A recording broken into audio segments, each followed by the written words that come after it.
Informate en ecomedios.com. Seguinos en Twitter, @ecomedios1220.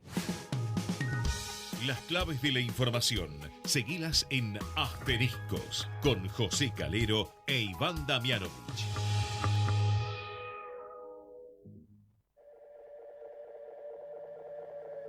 Esto que estás oyendo ya no soy yo. Es el eco del eco del eco de un sentimiento. Su luz fugaz, alumbrando desde otro ¿Qué tal? ¿Cómo les va? tiempo. Muy buenas noches, arrancando otro miércoles con asteriscos, información clave a mitad de semana. Muy convulsionado el escenario político luego de que un fiscal pidió 12 años de prisión para la vicepresidenta Cristina Kirchner en una causa por supuesta corrupción.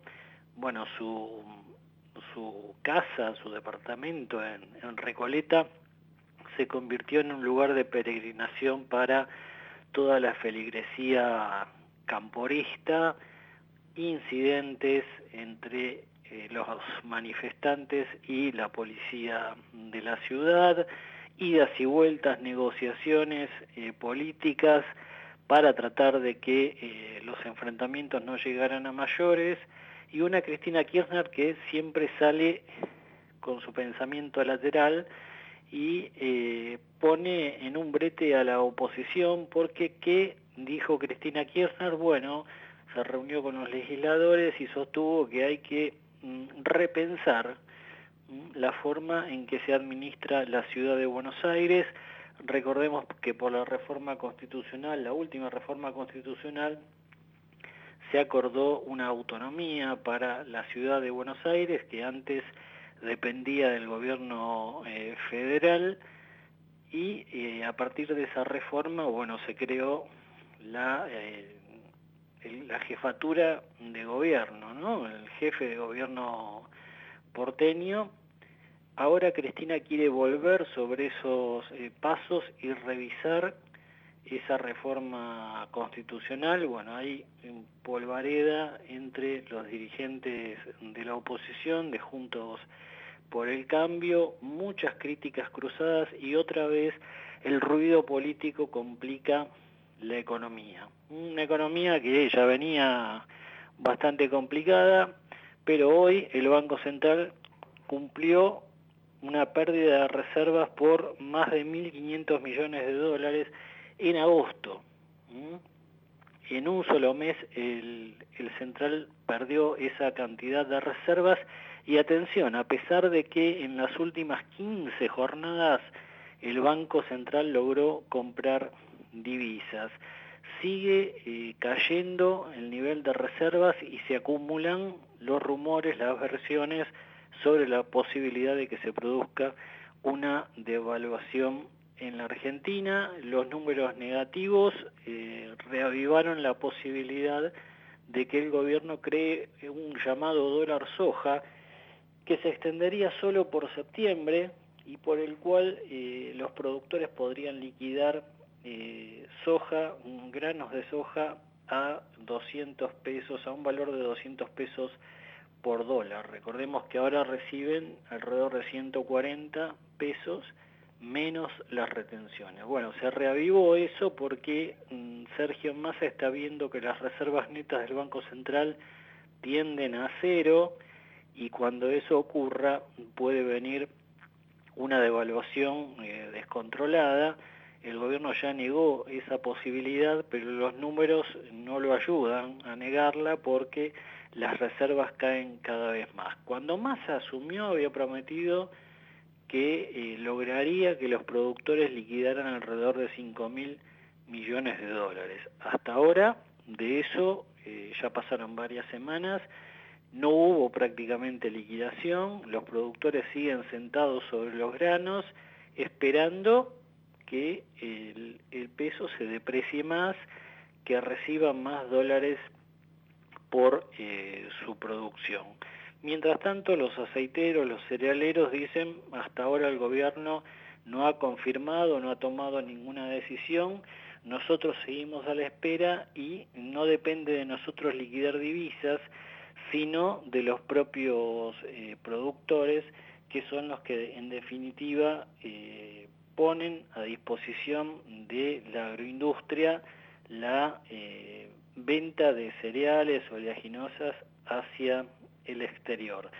Todo frenado por ahora, pero Massa necesita sí o sí conseguir divisas, porque el mercado está presionando por una devaluación ya desde hace varias semanas, y esto representa un fuerte dolor de cabeza para el ministro de Economía. Ya seguimos.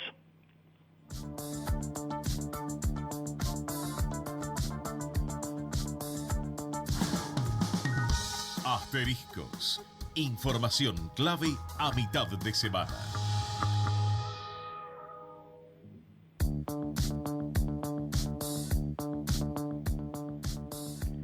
Bueno, el escenario económico, por supuesto, turbulento. ¿Para qué se está preparando el ministro de Economía? Bueno, para un viaje a los Estados Unidos. Va a estar primero en Washington, donde se va a reunir con funcionarios del Tesoro de los Estados Unidos. Ahí Massa quiere plantear, bueno, su plan económico, por lo menos las principales aristas, para que el Tesoro después termine respaldando a la Argentina ante el Fondo Monetario Internacional.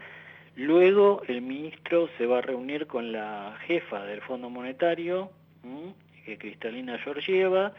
Bueno, allí va a tener que pedir seguramente un perdón, una dispensa, porque la Argentina no pudo cumplir la cantidad de acumulación de reservas que le prometió al Fondo Monetario. Y después de esas dos reuniones claves en Washington, Massa tiene previsto, esto va a ser a partir del 6 de septiembre, la semana próxima, tiene previsto viajar a Houston, la cuna petrolera por excelencia de los Estados Unidos, y allí plantear ante los principales inversores petroleros de ese país, bueno, que Vaca Muerta los está esperando, que hay condiciones para invertir en la Argentina, que se va a construir el gasoducto para sacar el gas de Vaca Muerta y llevarlo al país y también exportarlo, y que bueno, que la Argentina representa una oportunidad de inversión para el mundo petrolero norteamericano. Está preparando con todo ese viaje de Sergio Massa, a tal punto que primero va a enviar una delegación técnica que seguramente va a encabezar su viceministro Gabriel Rubinstein, un hombre que es de la casa en Asterisco, ya que siempre hemos tenido la oportunidad de dialogar con él, seguramente hasta ahora, ¿no? Porque ahora que es viceministro y que está cruzado por distintos partidos de la oposición, por los tweets que en su momento escribió, la posición crítica sobre Cristina Kirchner y el pedido de disculpas que luego tuvo que dar, bueno, por supuesto la situación de Rubinstein es mucho más delicada y tiene trabajo para entretenerse más de 24 horas por día. Pero en lo concreto es que la designación de Rubinstein cayó muy bien en el mercado argentino. Vienen subiendo los bonos, viene subiendo las acciones tanto aquí como en Nueva York. Es un hombre de los mercados que va a tratar de poner las cuentas en orden, y por eso bueno, se lo está viendo muy bien en el mundo bursátil. Así que se espera que el resultado de esa misión que realizará Massa a los Estados Unidos. Hablábamos del dólar soja, lo están esperando los productores, y queríamos conversar ahora unos minutos con David Niaxo, economista jefe de FADA, la fundación dedicada al agro. David, José Calero te saluda, ¿cómo estás? José, buenas noches, un gusto estar conversando contigo. Bueno, el gusto es nuestro, gracias por atendernos. A esta hora la versión es que habría un anuncio, no se sabe si mañana o el viernes, de que se crearía por un mes un dólar especial para que los productores liquiden, sobre todo soja, estaría destinado a la soja, dólar a un precio especial. Primero te pregunto, en caso de confirmarse eso, ¿qué resultado le ves? Porque más habló de una liquidación de 5.000 millones de dólares. Sí, en primer lugar, hay una desviación respecto a años previos de cerca del 10% de la producción, digamos, es lo que hoy se habría vendido menos que años anteriores. Es un poco menos que un valor de 5.000 millones de dólares, pero bueno, está el objetivo de generar un ingreso de cerca de 5.000 millones de dólares. El rumor que por lo menos yo he escuchado, no sé si es el mismo que has escuchado vos, de un dólar soja de 200 pesos, en principio me genera alguna duda de que realmente sea cierto. ¿Por qué? Porque presentaría una inconsistencia macroeconómica muy importante, más allá de que podría ser bien recibido por el sector agropecuario. ¿Y cuál es esa inconsistencia? A ver, el Banco Central estaría comprando dólares a los exportadores y estaría pagando 200 pesos y se daría vuelta y se los vendería a los importadores, porque eso básicamente es lo que hace el Banco Central, compra los dólares del campo y se los vende al resto de los importadores del resto de los sectores, sí, a 140. O sea, los paga a 200 y los vende a 140, o sea, pierde 60 pesos por cada dólar que ingrese en este régimen. Si el Banco Central pierde 60 pesos por cada dólar, básicamente está imprimiendo dólares. Entonces, muy difícil la solución. Si el problema de fondo es justamente el balance del Banco Central, donde sobran pesos y faltan dólares, faltan reservas, muy difícil la solución venga por una operatoria que le genere una pérdida de pesos por cada dólar que termina operando. Por ese motivo, por un lado, me parece de una inconsistencia macroeconómica sustancial que de realmente efectivizarse demuestra un poco o va a poner sobre plano el nivel de desesperación, digamos, por los dólares que tiene el gobierno este motivo en este momento. Así que bueno, eso por un lado. Después, si es, hasta ahora lo que hemos tenido que mal se le ha llamado dólar soja en realidad, que era una alternativa de qué podían hacer los productores con los pesos que recibían, donde hasta un 30% podían comprar el dólar solidario, básicamente el dólar con oficial más 65% de impuestos. Bueno, si hay algún cambio sobre eso, que en lugar de ser el 30 sea el 50, o alguna otra alternativa, como se habló de una especie de certificado fiscal por equivalente a los derechos de exportación, la verdad es que este otro tipo de medidas uno no esperaría que tuvieran un impacto significativo, como no lo tuvo esta otra medida que estuvo en vigencia hasta hoy, ¿no? Que generó un impacto muy magro.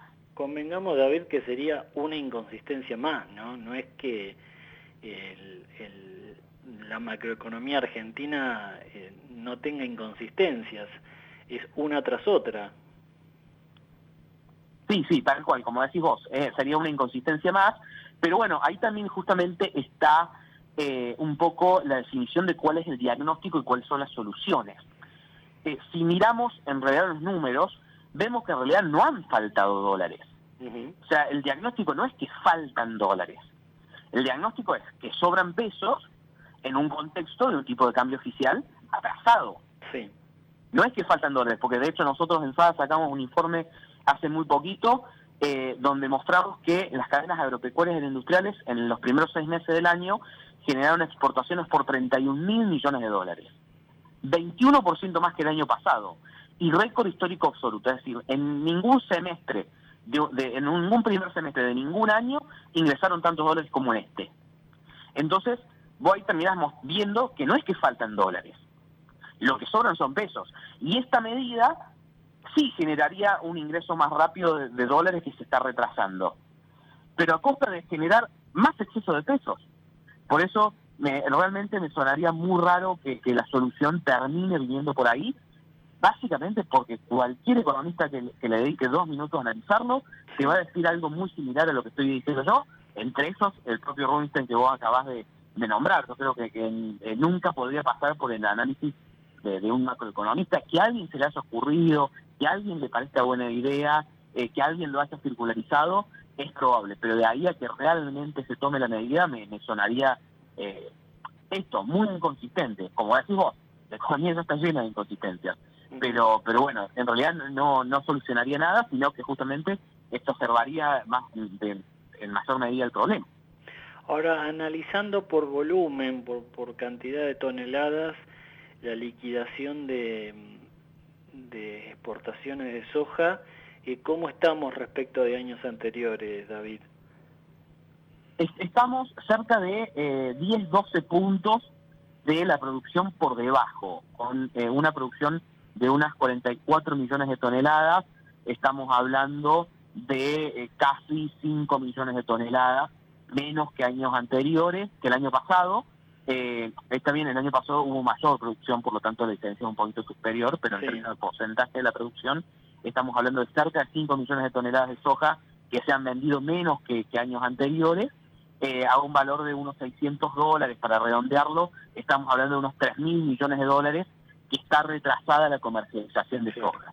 Y ya que me traes este tema, me parece importante resaltar algo, que hoy ingresen 3.000 millones de dólares, supongamos que hoy se soluciona de hoy para mañana ese retraso, y hoy ingresan 3.000 millones de dólares. No solucionan absolutamente nada si la cuestión cambiaria sigue igual que está hoy. A lo sumo compra 1, 2 meses, 1 mes y medio, claro, nada más. Claro. Y eso es lo que hay que entender, cuando mientras no se solucione el atraso cambiario y la brecha, incluso si entran estos 3.000 millones de dólares hoy, o incluso si Massa en este viaje que va a hacer consigue 5, 10 mil millones de dólares extra, a lo sumo lo único que hace es patear la decisión de una devaluación que no va a quedar otra que hacerla tarde o temprano, porque el peso ya se devaluó y la inflación ya se comió el tipo de cambio oficial. Y lo que más ruido le hace al productor para vender, pongamos el caso de la soja, ¿es la brecha cambiaria? Mira, en primera instancia te diría que es una cosa. Hoy los granos tienen menos poder de compra que hace un año. Sí. Hoy una tonelada de maíz compra menos fertilizante que hace un año porque el fertilizante subió. Hoy una tonelada de soja o maíz compra menos fitosanitarios que hace un año. Hoy una tonelada de soja o maíz compra menos maquinaria agrícola que hace un año. Hoy pagan menos fletes que hace un año, porque por ejemplo, los fletes en el último año subieron 74% en pesos. Sí. Y la soja, con suba de precios internacionales y todo, ha subido 57%. 74 versus 57. ¿Por qué subió 57? Porque el tipo de cambio solamente subió un 35%. Claro. Es decir, el tipo de cambio subió la mitad de lo que subió la inflación. Sí. Entonces, hoy una tonelada de cualquiera de estos productos compra menos o paga menos labores, menos fletes, menos fitosanitarios, menos fertilizantes, y esa es la cuestión. Por eso el productor, en primera instancia, no está apurado a vender, porque si hoy vende, compra menos que hace un año. Claro. En primera instancia. En segunda instancia, sí, claramente, una brecha superior al 100%, con un tipo de cambio atrasado. Si comparamos el tipo de cambio hoy contra el tipo de cambio de agosto de 2020, hace 2 años, y lo ajustamos por inflación, el tipo de cambio de hace 2 años era de cerca de 200 pesos. Entonces, además de que los granos tienen menor poder de compra por el atraso cambiario, tenemos una situación justamente de atraso cambiario y brecha que generan en el productor agropecuario y en toda la economía una expectativa de devaluación. Entonces, el productor, ¿qué hace?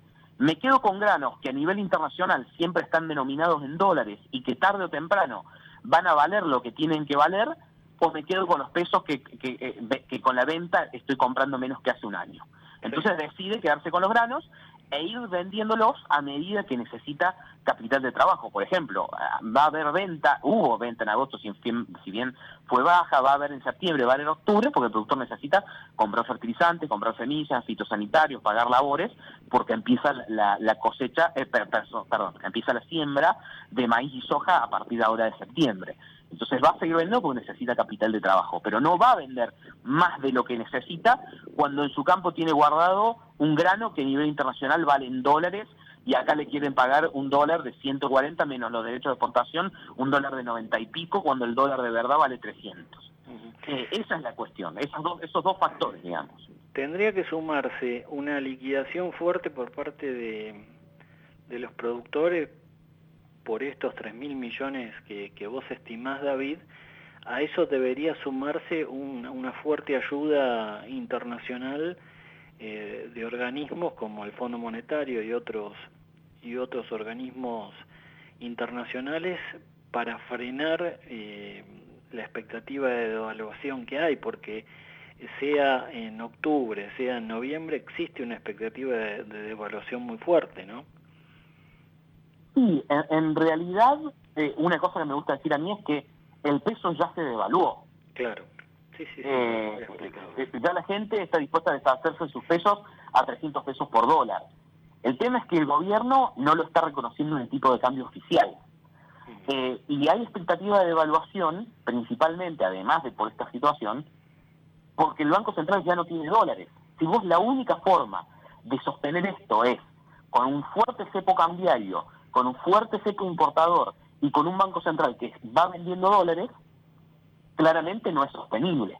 Entonces, en algún momento se espera devaluación, porque claramente estás en una situación que por sí sola no se sostiene, la sostenes artificialmente con toda esta sumatoria de artilugios, cepo cambiario, cepo importador, venta de dólares del Banco Central. ¿Por qué creció estos últimos meses la expectativa devaluatoria? Y porque el Banco Central se queda sin dólares. Entonces, si se queda sin dólares, esa expectativa de que en algún momento se iba a devaluar, que no se sabía si este mes, en 6 meses, en un año, en 2 años, te lo trae muy al presente. Te va a devaluar muy rápido, pronto, porque el Banco Central ya no tiene cómo sostener esto, y de hecho, vos fíjate, cada vez que se intenta cerrar un poquito más el cepo importador, porque justamente el Banco Central no tiene dólares, todas las industrias, o una industria saca un comunicado que tiene que cerrar, que no puede seguir produciendo, porque no tiene insumos. Entonces ya es una situación insostenible, donde tarde o temprano esa devaluación del oficial se va a dar, que de nuevo el peso ya se devaluó. El tema es cuándo el gobierno va a decidir reconocerlo.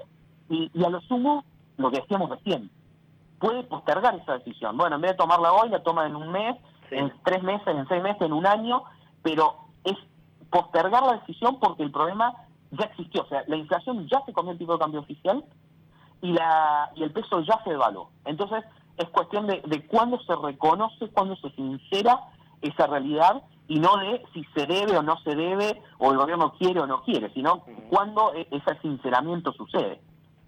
Por inflación, David, ese dólar que ahora se le está pagando al productor, que son más o menos 140, 145 pesos menos las retenciones, ¿tendría que rondar los 200 pesos? Sí, lo que yo te comentaba de los 200 es, si vamos al tipo de cambio de agosto de 2020, equivale, ajustado por inflación, a un tipo de cambio de 200 pesos hoy. El tipo de cambio que tenemos hoy equivale al tipo de cambio que teníamos antes de las devaluaciones de 2018 y 2019. Equivale cercano a lo que teníamos en enero de 2018. ¿Te acordás cuando el dólar valía 18 pesos? Sí. Parece que fue hace una eternidad. Hace 4 años. Hoy tenemos, ajustado por inflación, el mismo tipo de cambio que cuando teníamos 18. Y recordemos que se multiplicó por 3 en cuestión de poco más de 12 meses. O sea, pasó de 18 a 60 entre marzo de 2018 y septiembre-agosto de 2019. Claro. O sea, en esos 13, 14 meses se multiplicó por 3. Bueno, hoy tenemos el mismo tipo de cambio, si lo ajustamos por inflación, que teníamos a principios de 2018, antes que se dieran las devaluaciones que se dieron en la última parte del gobierno de Macri. Por lo que conversás con los productores y bueno, en el día a día de la Fundación Agropecuaria, hay un condimento más allá de los números que son muy concretos y razonables. Hay un condimento político, te da la impresión también, en el sentido de que tal vez los productores están apostando a que la oposición se imponga el año próximo en las presidenciales y cambien las cosas en cuanto a retenciones y otras políticas. En cuanto al ritmo de comercialización de soja en particular, No, porque en realidad el año que viene para un productor agropecuario, o sea, estamos hablando de diciembre del 2023, en términos de la comercialización, es como que todavía está muy lejos. Es muy lejos. O sea, tiene una campaña entera al medio. Entonces, eso sí probablemente lo podríamos discutir cuando entre la cosecha nueva a partir de abril, que diga, bueno, el productor está esperando a diciembre. Hoy en realidad estamos muy lejos de ese momento, o sea, no es que la soja que hoy no se está vendiendo se va a aguantar hasta ese momento. Esta soja Claro, que hoy no se está vendiendo se va a vender el mes que viene, se va a vender, pero Lo que antes de sí- marzo Lo del que año sí que viene se vende. ocurrió, David, fue entre agosto y diciembre del 2019, ¿no? Pero al revés, es decir, los productores aceleraron la venta de su producción porque sabían que en cuanto asumiera este gobierno, el esquema de retenciones iba a cambiar. Sí, se dio probablemente ahí al último, porque también meses antes, agosto, septiembre, octubre, tuvimos las devaluaciones. Entonces también, vos acordate que en ese momento también se hablaba de la liquidación, también le generaba el mismo incentivo al productor, es decir, espero porque el peso mañana vale menos. Entonces también se dio ahí entre agosto y octubre un retraso, y después sí se dio aceleradamente más cerca de diciembre, cuando sabía que se iban a subir unos puntos los derechos de exportación.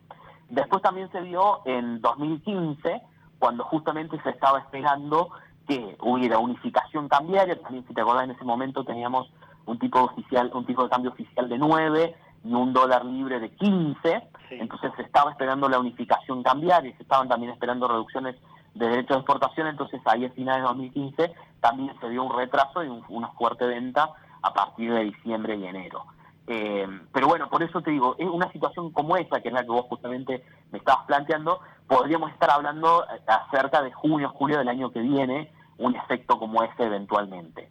Hoy es básicamente esto que decíamos recién: los granos tienen menos poder de compra, y el sector agropecuario, en realidad, el productor, en realidad toda la economía, cuando la gente se apura a comprar tecnología, cuando se apura a comprar un auto, cuando el que tiene bienes importados lo sube de precio, están todos esperando lo mismo. O sea, se sabe que tarde o temprano va a haber una devaluación, y cuando hay ruido como el que hubo, salida de ministros, disparada la brecha cambiaria, esa situación parece mucho más inmediata. Se sabe que el dólar se viene atrasando hace un año, pero hace un año que se veía que, bueno, el gobierno lo podía sostener, hasta ahora que parece un poco más inmediata la decisión, donde el gobierno ya tiene cada vez menos herramientas para sostener esta situación. Por eso es que se dan estas cuestiones, y esto del ritmo de comercialización de soja es solamente un síntoma más de esta situación. El productor, además de invertir en insumos, ¿en qué otros bienes se está invirtiendo en este momento, David? Bueno, mucho en insumos, maquinaria agrícola. La maquinaria agrícola ha tenido récord de venta este último año y pico, año y medio, 2 años te diré, porque también pasa lo mismo que con los autos. Vos fíjate, con los autos las empresas tienen demoras para entregar autos y todo, porque pasa algo similar. Todo el mundo se quiere adelantar a que suban de precio. En el caso de la maquinaria también ha pasado lo mismo. Las empresas de muchas maquinarias tienen demoras de 3 meses, 6 meses para entregar algunos productos, donde también se suma el cepo importador, pero también una fuerte demanda. Bueno, vehículos también pasa lo mismo, camionetas no se consiguen con entregas menores a 5 o 6 meses. También hubo por ahí en los más ganaderos, no tanto los agrícolas, inversión en galpones, en alambrados, todo lo que es bien de uso. También hubo bastante inversión en ese sentido. Así que básicamente en todo lo que es inversión en la propia producción, algo que seguramente hay productores que invirtieron, aunque no está tan generalizado, en riego artificial, que también tiene un impacto importante sobre la productividad. Son algunas de las cosas, digamos, en las que los productores invierten y tratan de canalizar los excedentes. Y justamente lo que yo te decía hace un rato, no están hoy apurados a hacer todo ese tipo de inversiones porque los granos compran menos que hace un año. Entonces el productor dice, bueno, pará, no voy a adquirir la maquinaria hoy, no voy a vender la soja hoy para adquirirla hoy. porque hoy me cuesta más que hace un año si lo miro en base a lo que produzco.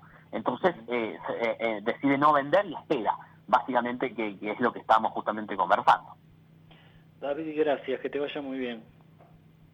Un gusto conversar contigo.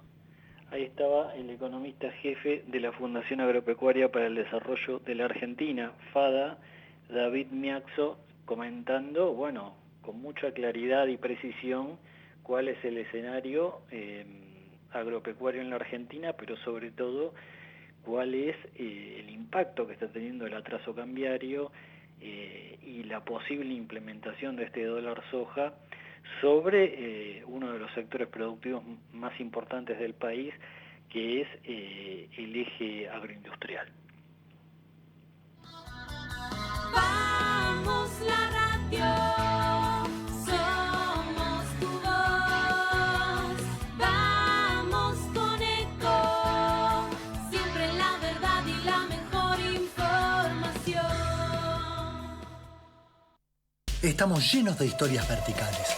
Girá tu celular. En Catamarca tenés algo distinto para contar. Girá, girá, no te pierdas de nada. Vení a contar una historia distinta.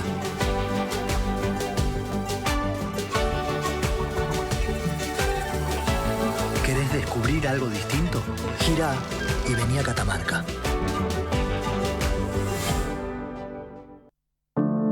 Cuidar es la herramienta digital del Ministerio de Salud. Descárgala en tu celular a través de tu App Store o Google Play y carga tus datos. La aplicación te permite hacer un autodiagnóstico, acceder a tus certificados y consultar el resultado de tu hisopado. Ahora podés acceder a la información provista por el Ministerio de Salud y ver tu diagnóstico COVID-19 de forma rápida y sencilla. App Cuidar. Sigamos cuidándonos. Gobierno del Pueblo de Merlo. Intendencia Menéndez. Informate en ecomedios.com. Seguinos en Facebook. Ecomedios Live. Acompañan a José Calero en Asteriscos. ¿Sacando fotos con el celu? No, depositando cheques en el banco. ¿Eh? Ahora en Banco Credicop tenés Cheque Móvil, la forma simple y práctica para depositar virtualmente los cheques físicos de tu empresa, desde tu celular a través de Credicop Móvil. Podés digitalizar y depositar cheques al día o de pago diferido y no tiene costo adicional. Cheque Móvil, tu tiempo es para vos. Conoce más en www.bancocredicop.coop. Banco Credicop Cooperativo, la banca solidaria. Cartera comercial. Más información en www.bancocredico.coop o a través de Credicop. Responde al 0810-888-4500. Desde el día 1 estamos transformando y no paramos porque tenemos un plan. Seguir mejorando la calidad de vida de todos nosotros. La transformación no para. Buenos Aires Ciudad. Conoce más en buenosaires.gov.ar/transformación. ¿Sabías que todos los accidentes por inhalación de monóxido de carbono son evitables? Controla que la llama de tus artefactos sea siempre de color azul. Verifica que las rejillas cuenten con salida al exterior y que las ventilaciones no estén tapadas ni sucias. Y no olvides ventilar los ambientes de tu hogar todos los días. Metrogas, damos calor. Aeropuertos Argentina 2000 adaptó sus 35 aeropuertos con nuevos protocolos para que sigas viajando seguro. Aeropuertos Argentina 2000. Encendé Electrónica Argentina. Productos de calidad internacional fabricados por nuestra gente. AFARTE, Asociación de Fábricas Argentinas Terminales de Electrónica.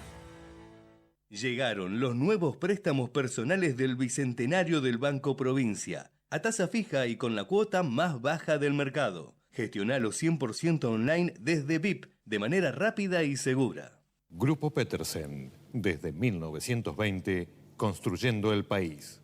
Llegó Quantium, el nuevo combustible premium de Axion que nace de la autosuperación, del desafío de desarrollar una tecnología que limpia el motor al 100% en solo 2 tanques, optimizando el consumo para que llegues cada vez más lejos, para obtener el máximo rendimiento en cada litro.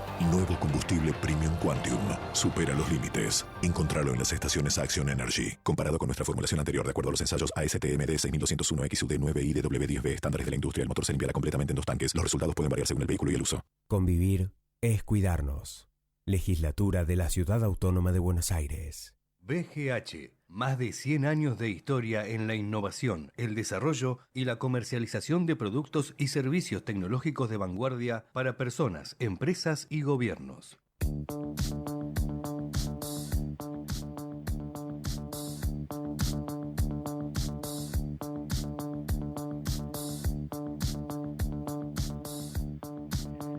Bien, lo seguimos acompañando en Asteriscos, información clave a mitad de semana, ya pasaron 36 minutos de las 20. Bueno, todo el análisis de este dólar soja que se vendría lo tuvimos recién con el analista David Miaxo. Ahora el gobierno acaba de anunciar hace un rato que llegó a un acuerdo para reducir el nivel de importaciones. Todo gira alrededor del mismo tema, ¿no?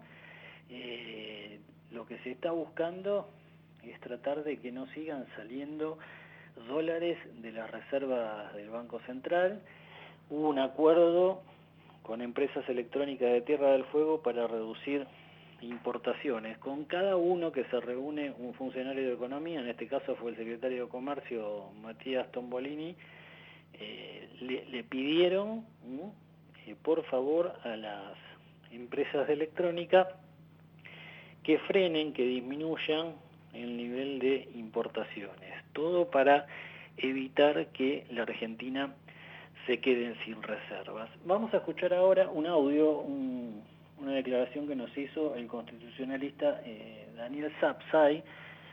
Bueno, un poco hablando de el escenario político en la Argentina, este cambio que de alguna manera se quiere introducir en la Constitución.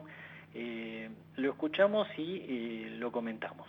Las expresiones de la vicepresidente sobre la autonomía de la ciudad de Buenos Aires sorprenden porque ella ha sido convencional constituyente y por lo tanto junto a su marido, que también lo fue en el 1994, elaboraron el artículo 129 sobre la ciudad autónoma de Buenos Aires, que solo con leer el primer párrafo la situación es por demás elocuente, es decir, la ciudad de Buenos Aires tiene un régimen autónomo de gobierno.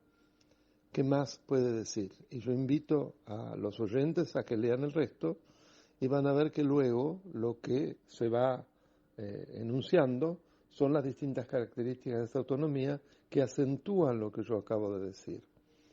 Además, la ciudad autónoma de Buenos Aires está dentro del capítulo de gobiernos de provincia, con lo cual claramente, en principio, queda asimilada a una provincia. Es decir, que a partir de la reforma de 1994, la nación argentina tiene 24 jurisdicciones autónomas, 23 provincias y la Cava. Por otro lado, le ha conferido determinadas características que no tiene ningún municipio. ¿Por qué? Porque tiene representación en el Senado igual que una provincia y en diputados también igual que una provincia. Por otro lado, en la coparticipación recibe una parte equivalente a lo que le corresponde como si fuese una provincia. Y además, en relación a su posición ante la Corte Suprema de Justicia de la Nación, según lo que determina el artículo 117 de la Constitución, las provincias tienen la posibilidad o directamente tienen a la Corte Suprema como la jurisdicción primera, digamos, acceden directamente a la Corte Suprema frente a la eventualidad de conflictos entre ellas. Esto, en un principio, no le fue admitido a la Ciudad Autónoma de Buenos Aires, porque la mayoría de la Corte sostuvo que no era una provincia y que, por lo tanto, no se la podía agregar. Las disidencias fueron, curiosamente, de Zaffaroni y de Argibay en aquel entonces. De Zaffaroni, que ahora no le debe gustar tanto leer esa disidencia, me imagino. Pero esto fue cambiando y ya en los últimos fallos también se le ha dado a la Ciudad Autónoma de Buenos Aires jurisdicción exclusiva, del mismo modo equiparándola también en esto con las provincias. Muchas gracias. Bueno, ahí estaba el constitucionalista Daniel Sapsay explicando, bueno, su análisis sobre lo que está pidiendo Cristina Kirchner, que es de alguna manera hacer un cambio decisivo en lo que la Constitución Nacional dice sobre la autonomía de la ciudad de Buenos Aires. Pero bueno, el análisis técnico fue muy claro por parte de Sapsay, pero la política siempre pasa por otro carril. En un rato lo vamos a seguir analizando. Lo tengo ahora en línea al economista Andrés Borenstein, con quien queríamos hablar unos minutos. ¿Cómo estás, Andrés? José Calero te saluda. Hola, ¿cómo va eso? ¿Todo bien? Bien, siempre entretenida la economía en la Argentina. Hay un desesperado intento por parte del gobierno para frenar la salida de divisas. Hace un ratito se anunció que hay un acuerdo con las empresas de electrónica de Tierra del Fuego para que reduzcan el nivel de importaciones. Estamos ante una situación límite en materia de reservas, ¿no? Así es, hay muy pocas reservas en el Banco Central, hablamos de unos 1.300 millones de dólares neto de lo que son los encajes de los bancos y neto de lo que es el préstamo, el swap que con el Banco Central de China y algunas otras cosas, y bueno, eso representa más o menos 4 días de importaciones. Así que si o devalúan o encuentran una forma de este desdoblamiento que quieren inventar el dólar soja o el dólar petróleo o cosas por el estilo, o la tercera alternativa es meter cepo tras cepo, y bueno, me da la impresión de que están, mientras cocinan lo otro, es lo que están tratando de hacer, ¿no? La semana pasada anunciaron los $200, el whisky, ahora Tierra del Fuego, en fin, todo eso va en la dirección de no bajar aún más ese nivel crítico de reserva. Y convengamos, Andrés, que los acompañó el clima, ¿no? O nos acompañó, porque las importaciones de gas licuado bajaron a partir de que subieron las temperaturas. Sí, pero poquito, porque las importaciones de gas licuado hay que comprarlas con mucho tiempo de anticipación, con lo cual no sé si eso es muy relevante. Yo te diría que el clima hoy está complicado porque no está lloviendo. Y si no llueve no hay trigo. ¿A nivel de generación? No a nivel de generación, sino a nivel de los dólares de trigo. O sea, la cosecha de trigo viene fea porque no llovió nada. Y normalmente en diciembre empieza a fluir los dólares del trigo, y bueno, la cosecha del año pasado fue de 21-22 millones de toneladas. Este año es posible que si no llueve, no tenemos alguna sorpresa agradable de último momento, tengamos más, tirando a 17 o 18 millones, o sea, te van a faltar, esos 3 millones son todos saldos, 3-4 millones que faltan son todos saldo exportable. Así que, y bueno, y después obviamente que en algún momento llueva para que la cosecha gruesa, la de maíz y soja, fluya en el 2023, ¿no? Así que no, con el clima estamos un poco cortando clavos, diría yo. Y desde el sector agropecuario hace mucho hincapié en el problema que representa la brecha cambiaria. Desde el punto de vista económico, técnico, ahí radica uno de las dificultades de la economía argentina. No tengas la menor duda, la brecha cambiaria es una cosa que desordena la economía de manera sustancial, y como todo es un tema de magnitudes. Si yo te digo, mira, la brecha es una porquería siempre, pero si fuera de 20-30%, digo, bueno, ¿no? Digamos, es mala, pero me puedo manejar. Cuando la brecha es de 110, como es ahora, y a eso sumale que tenés retenciones, la diferencia entre el dólar que percibe un productor agropecuario y el dólar de mercado es como 1,5 veces, ¿no? O 2,5 veces, o sea, 150%, una cosa por el estilo. Entonces, claramente es muy difícil pedirle al exportador que quiera exportar con un dólar que, no sé, serán 100 pesos por dólar o una cosa por el estilo. Y mucho más cuando sabe que se está cocinando algo. Entonces, hasta que no se termine de cocinar algo, los incentivos a desprenderte de un bien dolarizado para recibir pesos son bajos. Ahora, si el gobierno decidiera finalmente resignarse e ir por una devaluación, no sé, del 50%, ¿también es mal momento para hacerlo por el bajo nivel de reservas? Bueno, son dos o tres planos para mirar esto. En realidad, una devaluación casi siempre ocurre porque hay pocas reservas. Es básicamente el bien más escaso es el que sube de precio, eso es el mercado. O sea, ahí, viste, las cosas que circulaban de primero acumular reservas y después devaluar, eso no tiene sentido. Lo que se hace es al revés, es devaluar para acumular reservas. El problema eso es primer plano. El segundo plano es la devaluación es una solución cuando va acompañada de un plan más organizado. O sea, yo entiendo que el gobierno no quiere devaluar, porque yo probablemente tampoco querría si estuviera en sus zapatos, porque la idea de devaluar sin plan es que probablemente la inflación que genere esa devaluación te alcance muy rápido y sea una devaluación de muy poco efectiva. Si dentro de 3 meses tenés el mismo problema que tenés hoy, es como que te comiste el garrón al divino botón. Entonces, como el gobierno sabe que tiene poca credibilidad, porque, digamos, uno puede estar en desacuerdo, pero no piensa que los otros sean tontos, entonces quieren evitar esa devaluación, y de nuevo, si yo estuviera en sus zapatos, probablemente también la querría evitar. Claro. Y el viaje, cerca de Sergio Massa están poniendo mucha expectativa en el viaje a Estados Unidos. En ese viaje, más allá de pedirle ayuda al Fondo Monetario y que haga la vista gorda porque no se pudieron acumular las reservas que se prometieron, ¿qué es lo que puede llegar a gestionar Massa? ¿Qué es lo que puede traer de ese viaje, Andrés? Mira, yo creo que uno de los...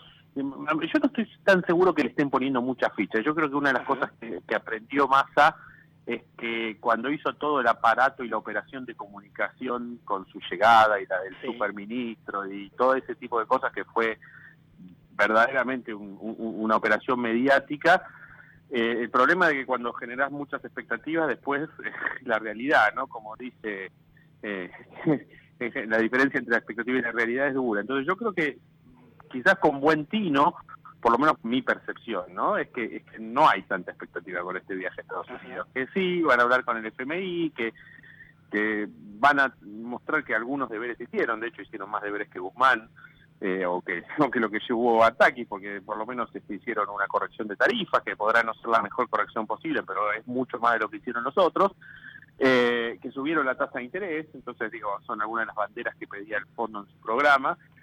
Entonces yo creo que con eso van a tratar de conseguir que, bueno, hay algunas cosas que efectivamente no hicimos o no vamos a llegar a cumplir, banquennos, y lo más probable es que sí, que los banquen. Ahora, después si uno dice, no, pero van a conseguir más plata del fondo, y van a el Ripo y Qatar y China, y bueno, ahí es donde uno dice, che, muchachos, paren de subir la vara, porque les va a complicar después saltar una vara tan alta. Ahora, la llegada de Rubinstein a ser el segundo de Massa, debería haber despertado, me da la impresión, una expectativa mayor a la que finalmente creó en los mercados. ¿Vos cómo lo observas, Andrés? Bueno, es de vuelta medio con lo mismo. Gaby Rubinstein es un muy buen profesional y es una persona respetada entre los colegas, y eso está fuera de discusión, me parece a mí. Pero no es Superman.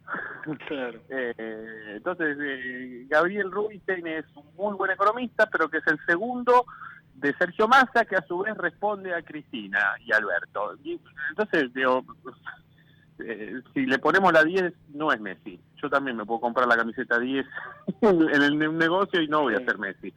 Entonces, bueno, es una buena noticia, sí, preferimos que sea Gabriel Rubinstein y no un economista de la cámpora, por decirlo de alguna manera, pero eso no alcanza, ese es me parece el mensaje. El año va a terminar positivo en materia de Producto Bruto. Ahora, muy marginal va a ser ese crecimiento. Bueno, digamos, sí, desde el punto de vista contable, el crecimiento va a tener un piso probablemente de 3,5% y puede llegar a 4 más también, depende como que pase un poco en este segundo semestre. Punta a punta va a ser más parecido a cero, ¿no? Porque casi todo el crecimiento de este año es el famoso efecto arrastre del 2021. y va a quedar un arrastre probablemente negativo para el 2022. Esto es el PBI de diciembre, perdón, 2023, perdón, el PBI de diciembre del 2022 va a ser inferior al promedio del año. Claro, porque en la última entrevista que dio televisiva el presidente destacó por un lado la suba un poquito por encima del 10% del año pasado, que con eso recuperaste lo que perdiste en la pandemia, y después habló, bueno, como si fuéramos a un crecimiento estable, no dio números, pero quiso transmitir que la Argentina va hacia un crecimiento sostenido en los próximos años. ¿Es tu impresión? No, no puede, porque tenemos unos desequilibrios. La economía argentina, muchachos, estaba... En julio parecía que nos la poníamos, o sea, resultó que lo nombraron a Massa, subieron la tasa, mejoró también un poquito el panorama de los mercados emergentes. Entre algunos factores externos y algunas cosas que se hicieron acá, salimos de la situación crítica que estábamos hace 30 días, pero seguimos sumamente frágiles. Entonces, la economía argentina tiene que pasar en algún momento, probablemente no con este gobierno, seguramente con el próximo, por lo que se llama un plan de estabilización. Los planes de estabilización son difíciles de hacer, son dolorosos porque hay que alinear precios relativos, es decir, acuérdense que las tarifas hasta agosto el usuario promedio paga el 25% más o menos del costo de generación, es decir, que hay alguien que paga el otro 75%. Entonces, para llevar a algo parecido al 100%, por lo menos a muchos usuarios, quizás no a todos, eso va a doler y el tipo de cambio se atrasa. Todos los meses la inflación es superior a la devaluación, entonces cada vez el dólar oficial se atrasa, eso en algún momento hay que corregirlo. La inflación, por otro lado, está erosionando ingresos, y como la inflación no va a bajar en el corto plazo, es difícil pensar que cuando la inflación te erosiona los ingresos vos vas a crecer. Entonces yo la verdad es que no creo que haya mucho más crecimiento en lo que resta de este gobierno. O sea, veo el nivel de PBI en agosto, septiembre, octubre del 2023 en un nivel parecido al que tiene ahora, parecido al nivel de junio, que fue el último dato que conocimos. Estamos por arrancar septiembre. A esta altura del año, ¿qué nivel de inflación estimas, Andrés, para el 2022? 95. 95. Todavía no estamos en los 3 dígitos, pero estamos ahí algo. No, es muy probable que el año que viene lo estemos, digamos, de nuevo. Tengo 3 dígitos bajos, así que está dentro del margen de error y puede ser que el año que viene todavía tengamos 2, pero va a estar ahí peleándola entre los 2 y los 3. Muy complicado. Te mandamos un fuerte abrazo. Otro, hasta luego. Ahí estaba el economista Andrés Borenstein en Asteriscos. Estamos llegando al cierre del programa. Me despido con 2 informaciones que surgieron ahora en las últimas horas, que nos acerca nuestro productor Roberto Blanco. Internaron a Esteban Bullrich, el ex senador, por una descompensación. Recordemos que Bullrich padece esclerosis lateral amiotrófica, ELA, una enfermedad muy compleja, grave. Bueno, el ex senador fue ingresado en la unidad de cuidados intensivos del Hospital Austral. Informaron que se encuentra estable, pero continúa sedado tras una intervención. Y el otro dato que trascendió, que también mueve el panorama político, es que Cristina Kirchner, la vicepresidenta, declaró un patrimonio de 48,6 millones de pesos, y lo que sorprendió es que representa un aumento de 96% en su patrimonio en un año. El dato se desprende de la declaración jurada que la vicepresidenta presentó ante la Oficina Anticorrupción. El año pasado había informado 16,4 millones. Así que bueno, problemas económicos la vicepresidenta sabemos que no tiene. Lo que sí tiene es un gran problema político y sobre todo un frente judicial que se las trae y es muy complicado, le está causando muchos dolores de cabeza a quien fue 2 veces presidenta de la Argentina y ahora es vicepresidenta. Nos vamos, gracias por haber estado allí del otro lado, gracias Gerardo Subirana por la puesta en el aire. Nos reencontramos el miércoles próximo desde las 20, como siempre, en nuestra Ecomedios 1220 con asteriscos, información clave a mitad de semana. Chau. Acompañaron a José Calero en asteriscos. Todo el tiempo hay ideas. Hay ideas simples y no tanto. Hay ideas que nos asombran siempre y hay otras que nos cambian para siempre. Hay ideas grandes y hay grandes ideas. Hay muchas ideas. Lo importante es que funcionen. Como Banco Credicop, el banco cooperativo ideado para que nuestros sueños se hagan realidad. Hay otra idea de banco y funciona. Súmate. Banco Credicop Cooperativo. La banca solidaria. Cartera comercial y de consumo. Consulte productos y servicios en www.bancocredico.co o a través de Credicop. Responde al 0810-888-4500. Desde el día 1 estamos transformando y no paramos, porque tenemos un plan. Seguir mejorando la calidad de vida de todos nosotros. La transformación no para. Buenos Aires Ciudad. Conoce más en buenosaires.gov.ar/transformación. ¿Sabías que todos los accidentes por inhalación de monóxido de carbono son evitables? Controla que la llama de tus artefactos sea siempre de color azul. Verifica que las rejillas cuenten con salida al exterior y que las ventilaciones no estén tapadas ni sucias. Y no olvides ventilar los ambientes de tu hogar todos los días. Metrogas, damos calor. Aeropuertos Argentina 2000 adaptó sus 35 aeropuertos con nuevos protocolos para que sigas viajando seguro. Aeropuertos Argentina 2000. Encendé Electrónica Argentina. Productos de calidad internacional fabricados por nuestra gente. AFARTE, Asociación de Fábricas Argentinas Terminales de Electrónica.